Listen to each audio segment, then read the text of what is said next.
नमस्कार मंडळी, श्रद्धाज रेसिपीमध्ये तुम्हा सर्वांचं खूप खूप स्वागत। आज मी बनवणार आहे मुळ्याचे धपाटे।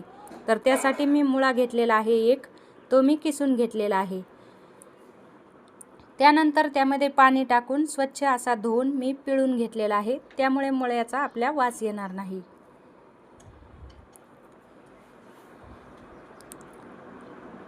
तर मी आता पीठ घेतलेला आहे ज्वारीचं 1 वाटी, अर्धी वाटी गव्हाचं पीठ आणि अर्धी वाटी बेसन पीठ।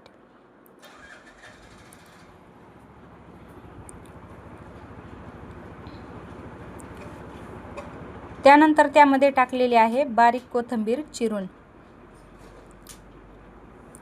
हिरवी मिरची, लसूण, जिरे याचं मी वाटण करून घेतलं होतं ते टाकलेलं आहे। नंतर टाकला आहे 1 चमचा मीठ, अर्धा चमचा हळद आणि आता थोडं थोडं पाणी घालून मी पीठ मळून घेणार आहे।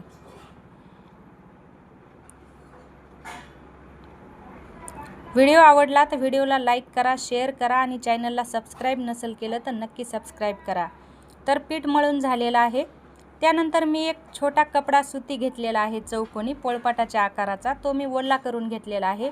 त्यानंतर त्यावर थोडंसं पाणी लावून पिठाचा गोळा घेतलेला आहे आणि हाताला असं पाणी लावून आपल्याला धपाटं थापून घ्यायचं आहे।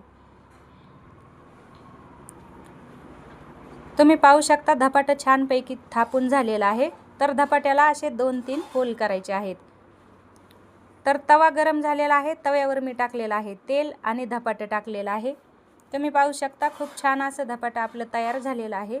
त्यानंतर तव्यावर वरतून तेल सोडायचं आहे आणि धपाटं उलथून घ्यायचं आहे।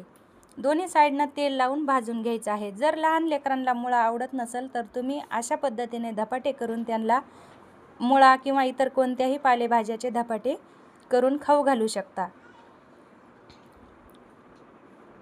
तर इथं धपाटे आपलं तयार झालेलं आहे। बाकीचे पण धपाटे मी आता बनवून घेते। व्हिडिओ पाहिल्याबद्दल धन्यवाद। परत भेटू पुढच्या व्हिडिओमध्ये।